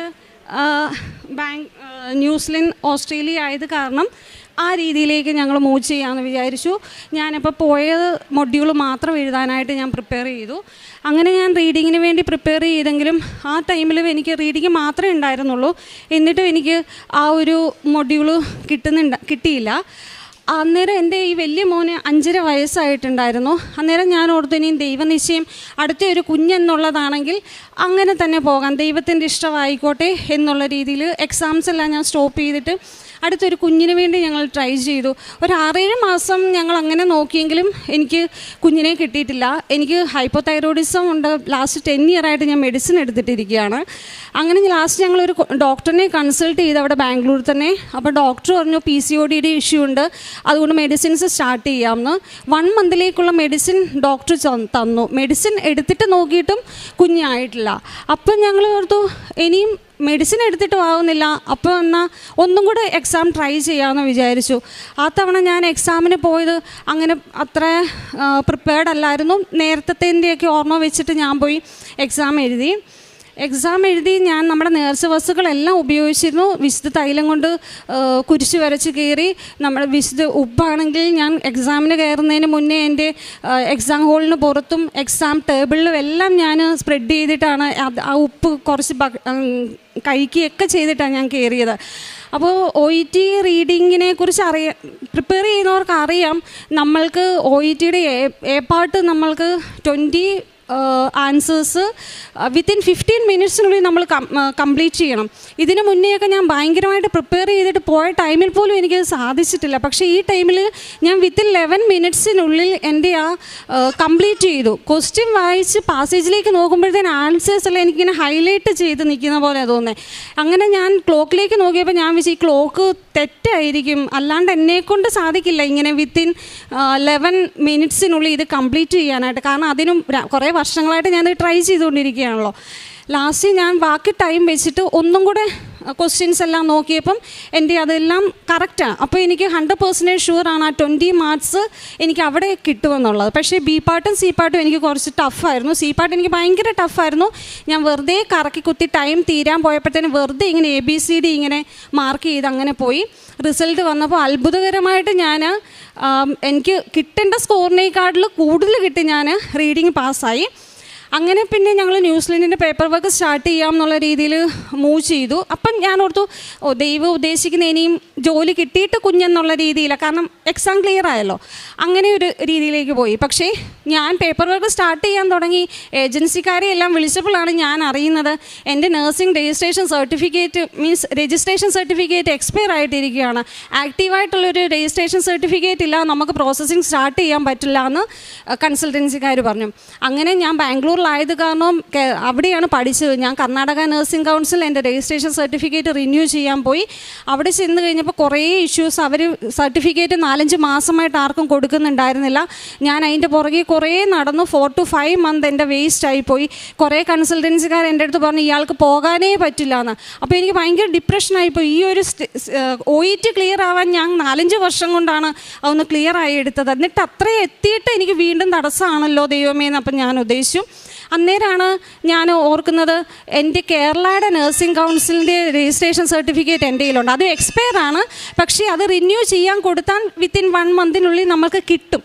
അങ്ങനെ ഞാൻ ഇരിക്കുന്ന സമയത്ത് എൻ്റെ ഒരു ഫ്രണ്ട് എന്നെ വിളിച്ചു. അപ്പോൾ ഞാൻ ഇവിടുത്തെ ഉടമ്പടി ധ്യാനം കൂടിക്കൊണ്ടിരിക്കുകയായിരുന്നു ചൊവ്വാഴ്ചത്തെ. ആ സമയത്ത് വിളിച്ച് എന്തായി ചേച്ചി കാര്യങ്ങൾ ചോദിച്ചപ്പോൾ ഞാൻ പറഞ്ഞു എനിക്ക് പോകാൻ പറ്റില്ല എന്ന്. ആ കൺസൾട്ടൻസിക്കാർ പറയുന്നത് എനിക്ക് സർട്ടിഫിക്കറ്റ് കിട്ടുന്നില്ല എന്ന്. അപ്പോൾ ആ കുട്ടി എനിക്കൊരു നമ്പർ തന്നിട്ട് പറഞ്ഞു ഞാനൊരു ഏജൻസി തരാം, അന്നേരം എനിക്ക് ആ നമ്പറിലേക്ക് വിളിക്കാൻ പറഞ്ഞു. എന്നിട്ട് ഞാൻ വിളിച്ച് ദൈവനിശ്ചയമാണെങ്കിൽ മാത്രം, അല്ലെങ്കിൽ കൺസൾട്ടൻസിക്കാർ ഓരോന്ന് പറഞ്ഞ് പൈസ എൻ്റെ നിന്ന് വാങ്ങിച്ചിട്ട് അവസാനം പോകാൻ പറ്റിയില്ലെങ്കിലോ എന്ന് വിചാരിച്ചിട്ട് ഞാൻ അങ്ങനെ പ്രാർത്ഥിച്ചിട്ടാണ്. അപ്പോൾ ആ പുള്ളി എൻ്റെ അടുത്ത് പറഞ്ഞു യാതൊരു കുഴപ്പമില്ല, സർട്ടിഫിക്കറ്റ് കിട്ടിയാൽ അന്ന് തന്നെ നമുക്ക് സ്റ്റാർട്ട് ചെയ്യാം എന്നിങ്ങനെ പറഞ്ഞു. അങ്ങനെ വിത്തിൻ 1 monthിനുള്ളിൽ തന്നെ എൻ്റെ കേരള നഴ്സിംഗ് രജിസ്ട്രേഷൻ സർട്ടിഫിക്കറ്റ് കിട്ടി. അത് ഞാൻ പഠിച്ചിറങ്ങിയ സമയത്ത് ഞാൻ വെറുതെ എടുത്ത് വെച്ചതാണ്. ഇപ്പോഴാണ് റൂള് വന്നത് അറ്റ് എ ടൈം നമുക്കൊരു സർട്ടിഫിക്കറ്റ് ആക്റ്റീവായിട്ടിരിക്കാൻ പാടില്ല. അന്ന് അങ്ങനെ ഒരു റൂൾ ഇല്ലാത്ത സമയത്ത് ഞാൻ എടുത്തു വെച്ചാൽ. ഇപ്പം എനിക്ക് മനസ്സിലായി അന്ന് എന്നെക്കൊണ്ട് എന്തിനാണ് ദൈവം അത് എടുത്തു വെപ്പിച്ചതെന്ന്. പിന്നീടാണ് എനിക്കത് വ്യക്തമായത്. അങ്ങനെ പേപ്പർ വർക്ക് സ്റ്റാർട്ട് ചെയ്തു, CGFNS സബ്മിറ്റ് ചെയ്തു. അത് അപ്പോൾ കൺസൾട്ടൻസിക്കാർ പറഞ്ഞു 2 to 3 months എടുക്കുമെന്ന് പറഞ്ഞു. പക്ഷേ ഞാൻ ഡേറ്റ് ഇട്ട് പ്രാർത്ഥിച്ചു. February 29, 2024 ഡേറ്റ് ഇട്ടു. അതിൽ നമ്മുടെ വിശുദ്ധ തൈലം ഉപയോഗിച്ച് ബ്ലെസ് ചെയ്ത് ഞാൻ രാവിലെ പ്രതിഷ്ഠീകരണ പ്രാർത്ഥനയുടെ കൂട്ടത്തിൽ പ്രാർത്ഥിച്ച് 28th February എൻ്റെ CGFNS കംപ്ലീറ്റ് ആയി. അത് കഴിഞ്ഞപ്പോൾ എനിക്ക് ഭയങ്കര സന്തോഷമായി. പെട്ടെന്ന് തന്നെ പേപ്പർ വർക്ക് ആകുന്നുണ്ടല്ലോ എന്ന്. ഡിക്ലറേഷൻ ഫോമാണ് നെക്സ്റ്റ് വരേണ്ടത്, DL. അതിന് വേണ്ടിയിട്ട് ഞാൻ വെയിറ്റ് ചെയ്തു. ആ സമയത്ത് ഞങ്ങൾക്കിങ്ങനെ ഈ ന്യൂസിലൻഡിലേക്ക് പോകുന്നതിൻ്റെ ഒരു ഗ്രൂപ്പുണ്ട്. ആ ഗ്രൂപ്പിലപ്പം ഇങ്ങനെ എല്ലാവരും പറയുന്നുണ്ട് കേസ് മാനേജറിനെ കിട്ടാനും DL കിട്ടാനും ഒക്കെ ഭയങ്കര ബുദ്ധിമുട്ടാണ്, ഭയങ്കര ഡിലേ ആണ്, 8 to 9 months ഒക്കെ എടുക്കുന്നു എന്ന്. അന്നേരം ഞാൻ ഓർത്ത് കർത്താവേ വീണ്ടും ഇനിയും പരീക്ഷണമാണല്ലോ എന്നുള്ള രീതിയിലേക്ക് വന്നു. ആ സമയത്ത് എൻ്റെ ഈ മോന് അവൻ ഇച്ചിരി സൈലൻ്റാണ്, ഇച്ചിരി സ്പീച്ച് ഡിലേ ഒക്കെ ഉണ്ട്. ആ സമയത്ത് കുഞ്ഞിൻ്റെ സമ്മർ വെക്കേഷൻ ടൈം ആയപ്പോൾ അവന് സ്കൂളിൽ സമ്മർ ക്യാമ്പ് ഉണ്ടായിരുന്നു. സമ്മർ ക്യാമ്പ് ആയപ്പം ഞാനൊരു നീതു എന്ന് പറഞ്ഞൊരു പുള്ളിക്കാരിയെ പരിചയപ്പെട്ടു. അവർ ഞങ്ങളുടെ ഫ്ലാറ്റിലുള്ള, ഞാൻ ഇന്നേ അവരെ കണ്ടിട്ടില്ല, എന്നെ നേരത്തെ പരിചയമുള്ള രീതിയിൽ അവർ എൻ്റെ അടുത്ത് കുറേ നേരം അവിടെ ഇന്ന് സംസാരിച്ച് പറഞ്ഞു സെക്കൻഡ് ഒരു ചൈൽഡ് ആയാൽ ഇവൻ ഭയങ്കര ആക്റ്റീവ് ആകുമെന്ന് പറഞ്ഞു. അതെന്നെ ഭയങ്കരമായിട്ട് സ്ട്രൈക്ക് ചെയ്തു. ബിക്കോസ് എൻ്റെ അടുത്ത് നേരത്തെ ഒത്തിരി പേരൊക്കെ അടുത്തൊരു കുഞ്ഞിനെക്കുറിച്ച് പറഞ്ഞിട്ടുണ്ടെങ്കിലും എനിക്ക് അന്നേരം ഒന്നും തോന്നാത്ത ആ ഒരു ഇതെൻ്റെ മനസ്സിലേക്ക് പെട്ടെന്ന് വന്നു. അവരുടെ മോൻ അങ്ങനെയായിരുന്നു, ഭയങ്കര സൈലൻ്റ് ആയിരുന്നു. സെക്കൻഡ് ചൈൽഡ് ആയപ്പോൾ അവൻ ഭയങ്കര ആക്റ്റീവായെന്ന് പറഞ്ഞു. അപ്പം ഞാൻ ഹസ്ബൻഡിൻ്റെ അടുത്ത് വന്ന് പറഞ്ഞു. അപ്പോൾ ഹസ്ബൻഡ് പറഞ്ഞു ഈ പേപ്പർ വർക്കിൻ്റെ ഇടയ്ക്ക് ക്യാരിയിങ് ആയിട്ടുണ്ടെങ്കിൽ അതിന് എന്തെങ്കിലും ഇഷ്യൂ ആകുമോ എന്നുള്ളത്. അങ്ങനെ ഞാൻ എൻ്റെ കൺസൾട്ടൻസിക്കാരെ വിളിച്ചിങ്ങനെ ചോദിച്ചു. അതൊരു മെയിലാണ്. എനിക്ക് ആക്ച്വലി പുള്ളിയോട് ഓപ്പണായിട്ട് ചോദിക്കാനൊരു മടി ഉണ്ടായിരുന്നു. അതുകൊണ്ട് ഞാൻ 2 ദിവസം വെയിറ്റ് ചെയ്ത് ലാസ്റ്റ് ഞാൻ ചോദിച്ചു കഴിഞ്ഞപ്പോൾ കേട്ട വഴി പുള്ളി എൻ്റെ അടുത്ത് പറയുന്നത് അയ്യോ നിങ്ങൾക്ക് അങ്ങനെ ഒരു ആഗ്രഹം ഉണ്ടെങ്കിൽ അതായിട്ട് മുന്നോട്ട് പോകും, ജോലിയൊക്കെ നമുക്ക് ഏത് സമയവും കിട്ടും, കുഞ്ഞുങ്ങൾ അങ്ങനെയല്ല എന്ന് പറഞ്ഞു. അത് കേട്ടപ്പോൾ എനിക്ക് ഭയങ്കര സന്തോഷമായി. അപ്പം ഞങ്ങൾ ഓർത്തു അതിന് മുന്നേ മെഡിസിൻ എടുത്തിട്ടും 6 to 7 months നോക്കിയിട്ടൊന്നും കുഞ്ഞായിട്ടുണ്ടായിരുന്നില്ലല്ലോ. അത് കാരണം ഞാൻ ഓർത്തെന്നാൽ ഒരു ഡോക്ടറിനെ കൺസൾട്ട് ചെയ്യാമെന്ന് വിചാരിച്ചു. ഡോക്ടറിനെ കൺസൾട്ട് ചെയ്യാൻ വെച്ചു. ഈ സെയിം ഡോക്ടറിനെ തന്നെ ഞാൻ പോയി കണ്ടു. അപ്പോൾ ഡോക്ടർ എൻ്റെ അടുത്ത് പറഞ്ഞു ഒരു കാര്യം ചെയ്യ്, അന്ന് തന്ന മെഡിസിൻ തന്നെ ഞാൻ തരാം, പക്ഷേ ഇപ്പം കുറേ ഫർദർ ഇൻവെസ്റ്റിഗേഷൻസ് ഒക്കെ ചെയ്യേണ്ട വരും, എന്നിട്ട് നമ്മൾക്ക് ആവുന്നില്ല എന്നുണ്ടെങ്കിൽ ഒരു ഹോർമോണൽ തെറാപ്പിയിലേക്ക് നമുക്ക് പോകാം എന്നിങ്ങനെ. അപ്പോൾ എനിക്ക് തീരെ താല്പര്യം ഉണ്ടായിരുന്നില്ല ഒരു ട്രീറ്റ്മെൻറ്റിലൂടെ അടുത്തൊരു കുഞ്ഞ് വേണം എന്നുള്ളത്. ആ സമയത്ത് ഏപ്രിൽ ലാസ്റ്റൊക്കെ ആയി.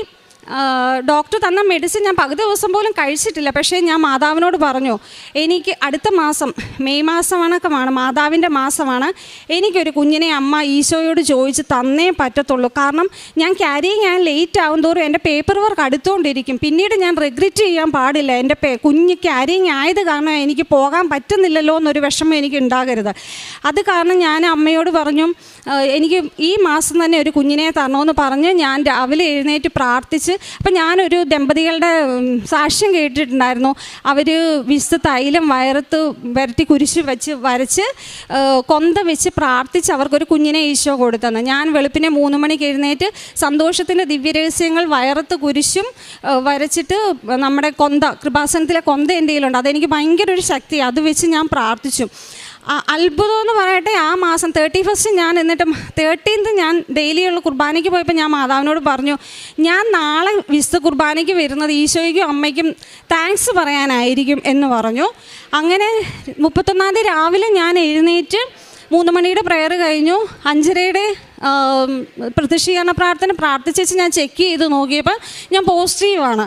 അത് ഇത്രയും നാൾ മെഡിസിൻ എടുത്തിട്ടോ ഒന്നും സാധിക്കാത്ത സംഭവം എനിക്ക് അമ്മ ഈശോയിൽ നിന്ന് എനിക്ക് വാങ്ങിച്ചു തന്നത് ആ കുഞ്ഞിനെ. എന്നിട്ട് ഞാൻ എൻ്റെ ഹസ്ബൻഡിനോടൊന്നും പറയാൻ ഞാൻ നേരെ വിശുദ്ധ കുർബാനയ്ക്ക് പോയി. കുർബാന കഴിഞ്ഞ് തിരിച്ച് വന്നപ്പോഴാണ് ഞാൻ ഹസ്ബൻഡിനോട് പറയുന്നത് ഇങ്ങനെ ഒരു ഹാപ്പി ന്യൂസ് ഉണ്ടെന്നുള്ള കാര്യം. പിന്നീടാണ് വീട്ടിലൊക്കെ ഞാനത് അറിയിച്ചത്. അങ്ങനെ എൻ്റെ പ്രഗ്നൻസി പീരീഡ് ഇങ്ങനെ പോന്നു.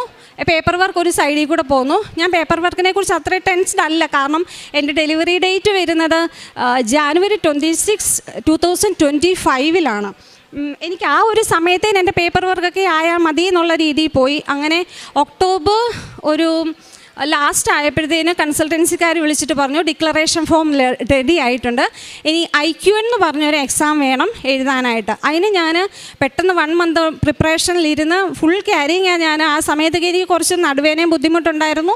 എങ്കിലും ഞാൻ ഇരുന്ന് പഠിച്ചിട്ട് ഞാൻ വിശുദ്ധ തൈലവും നമ്മുടെ നേർച്ച വസ്തുക്കളൊക്കെ ഉപയോഗിക്കും, പഠിക്കുന്നതിന് മുന്നേ പഠിച്ച് കഴിഞ്ഞിട്ടും എല്ലാം. എന്നിട്ട് ഞാൻ ആ നേർച്ച വസ്തുക്കളും ഒക്കെ ആയിട്ട് പോയി എക്സാം എഴുതി. ഫസ്റ്റ് അറ്റംപ്റ്റ് തന്നെ IQN എക്സാം ഞാൻ ക്ലിയറായി. അത് കഴിഞ്ഞിട്ട് വരുന്നതാണ് OSCE എക്സാം. അത് ന്യൂസിലൻഡിൽ പോയി എഴുതേണ്ട ഒരു എക്സാമാണ്. അപ്പം ഞങ്ങൾ അതിന് വേണ്ടിയിട്ട് എൻ്റെ ഈ December 5, 2024 ഈ IQN കഴിഞ്ഞപ്പോഴത്തേന് ഞാൻ OSCEക്ക് ബുക്ക് ചെയ്തു. കാരണം എൻ്റെ ഡെലിവറി ഡേറ്റ് കഴിഞ്ഞ് ഞാൻ March 26, 2025 എന്നുള്ളൊരു ഡേറ്റ് എടുത്തു OSCEക്ക് വേണ്ടിയിട്ട്. അപ്പോൾ എൻ്റെ കുഞ്ഞുണ്ടായാൽ 1.5 മാസമേ ആകുന്നുള്ളൂ.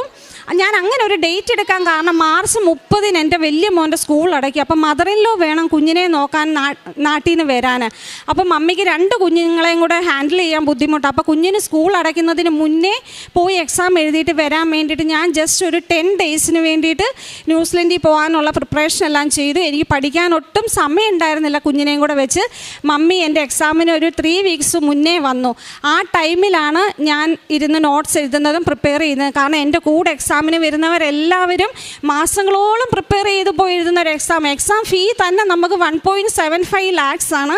പിന്നെ ടിക്കറ്റ്, വിസ എല്ലാം കൂടെ ആയിട്ട് നമുക്കൊരു 3 to 4 lakhs ചിലവ് വരുന്നുണ്ട്.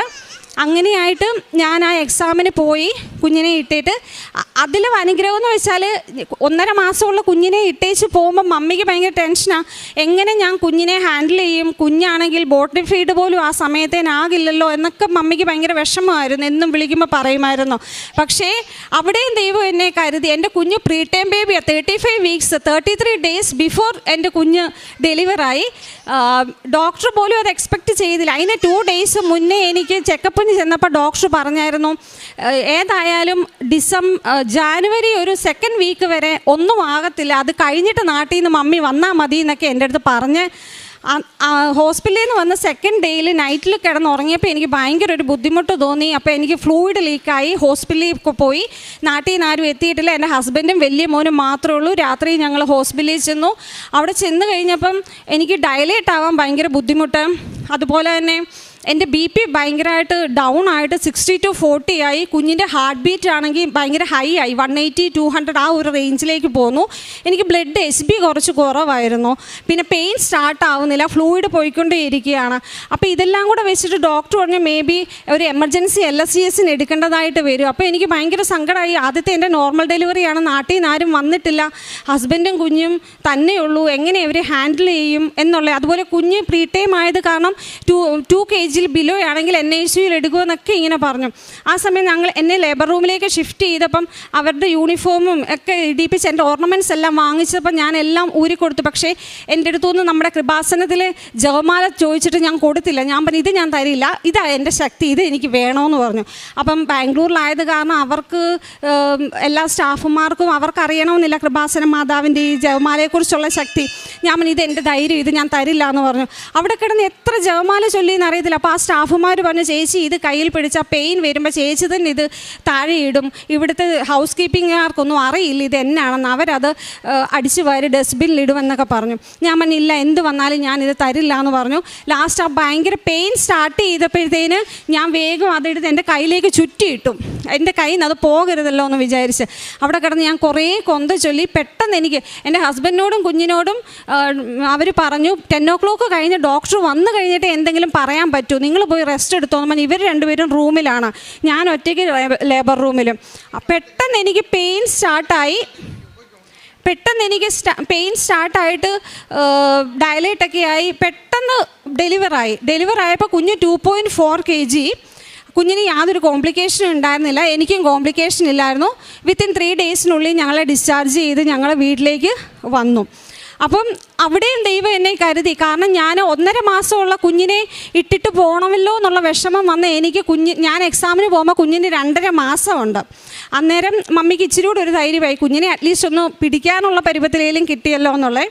അങ്ങനെ ഞാൻ എക്സാമിനായിട്ട് പോയി. എൻ്റെ എക്സാം ഈ ഒരു എക്സാം എന്ന് വെച്ചാൽ 10 പേര് എഴുതിയാൽ 2 പേര് അല്ലെങ്കിൽ മാക്സിമം 3 പേര്, അത്രയും നമ്മൾ പാസ്സാവത്തുള്ളൂ.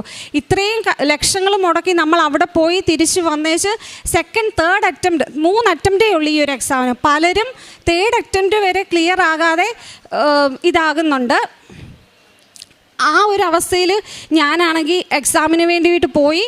അത്ഭുതമെന്ന് പറയട്ടെ, ഫസ്റ്റ് അറ്റംപ്റ്റിൽ തന്നെ ഞാൻ എൻ്റെ ഓസ്കി ക്ലിയറായി.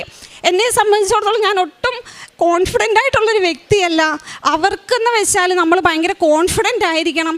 അവരുടെ ഒരു കെയറാണ് അവർ ആഗ്രഹിക്കുന്നത് നമ്മളിൽ നിന്ന്. നമ്മൾ ഇന്ത്യയെ പഠിച്ച് ഇന്ത്യയെ ജോലി ചെയ്യുന്ന ഒരു വ്യക്തിക്ക് ഒരിക്കലും ന്യൂസിലൻഡിൻ്റെ അവരാഗ്രഹിക്കുന്ന രീതിയിൽ ഒരു കെയർ കൊടുക്കുക എന്ന് വെച്ചാൽ ഭയങ്കര ഒരു ചലഞ്ചായിട്ടുള്ളൊരു സംഭവമാണ്. മോക്ക് ടെസ്റ്റ് എൻ്റെ ഇൻസ്റ്റിറ്റ്യൂട്ടുകാർ കണ്ടക്ട് ചെയ്തപ്പോൾ അവർ പറഞ്ഞു ഇയാൾ ഒട്ടും കോൺഫിഡൻ്റ് അല്ല, ഫേസിൽ ആ ഒരു പേടിയുണ്ട്, ഇങ്ങനെയൊന്നും അപ്പിയർ ചെയ്താൽ പോരാന്ന്. പക്ഷേ എക്സാമിന് എനിക്ക് 10 സ്റ്റേഷൻസ് ആയിരുന്നു ഉണ്ടായിരുന്നത്. അപ്പോഴും ഞാൻ എൻ്റെ നേർച്ച വസ്തുക്കളെല്ലാം വിസ ഡിക്ലെയർ ചെയ്തപ്പോഴേ അവർ പറഞ്ഞു റിലീജിയസ് ഐറ്റംസ് ഒന്നും തന്നെ കൊണ്ടുവരാൻ പറ്റത്തില്ല എന്ന്. കാരണം ഈ യൂറോപ്യൻ കൺട്രിയിൽ അവരുടേതായിട്ടുള്ള കുറേ റെസ്ട്രിക്ഷൻസ് ഒക്കെ ഉണ്ടല്ലോ.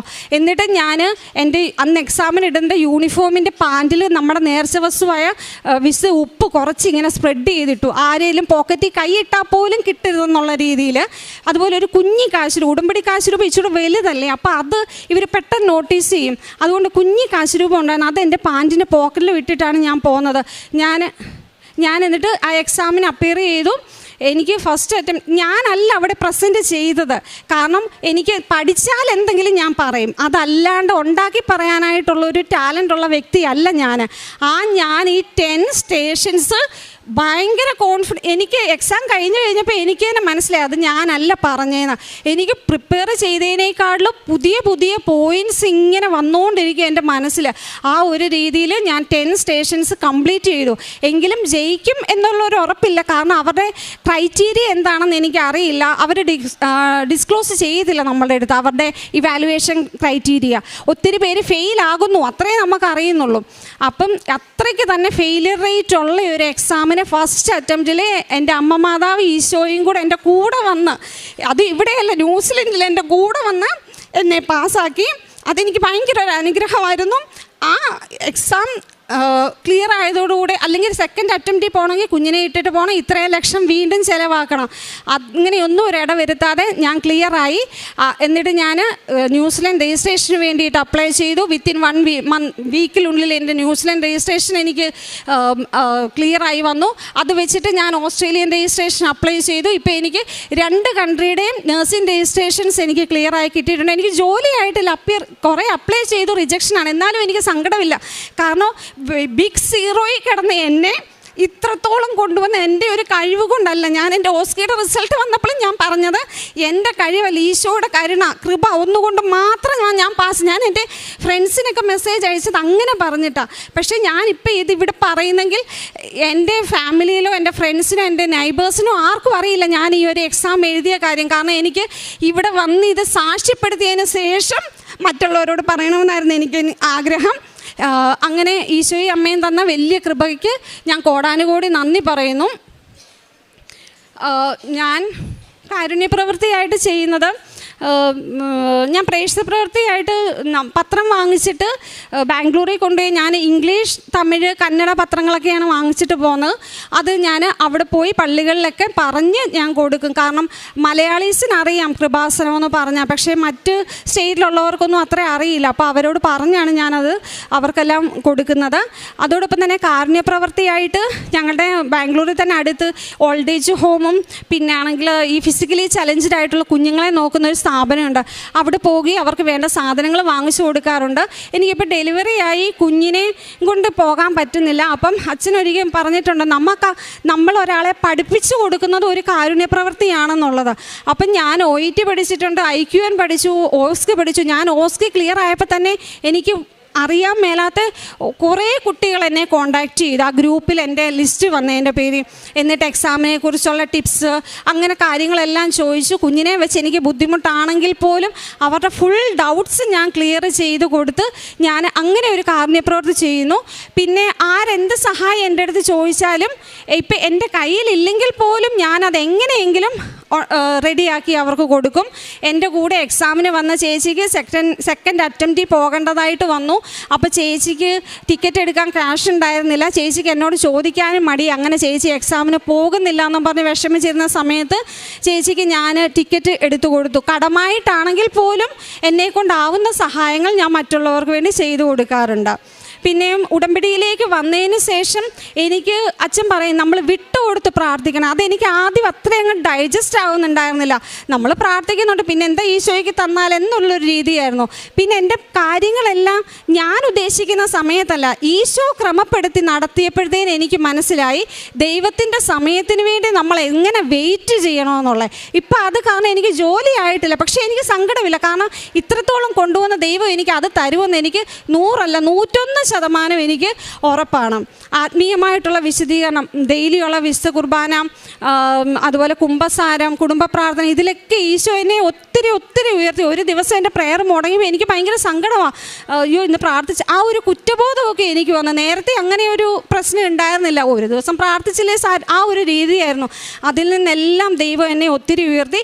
അതാണ് എനിക്ക് കൂടുതൽ സന്തോഷം. ആത്മീയമായിട്ട് എനിക്ക് ഉയരാനായിട്ട് സാധിച്ചു. എനിക്ക് ബാക്കി തന്ന നന്മയെക്കാട്ടിലും അതാണ് എനിക്ക് ഭയങ്കരമായിട്ടൊരു സന്തോഷം തരുന്നത്. അപ്പോൾ ഈശോയും അമ്മയും നൽകി ഈ കോടാനുകോടി നന്ദികൾക്ക് കോടാനുകോടി അനുഗ്രഹങ്ങൾക്ക് ഒരിക്കൽ കൂടെ നന്ദി പറയുന്നു.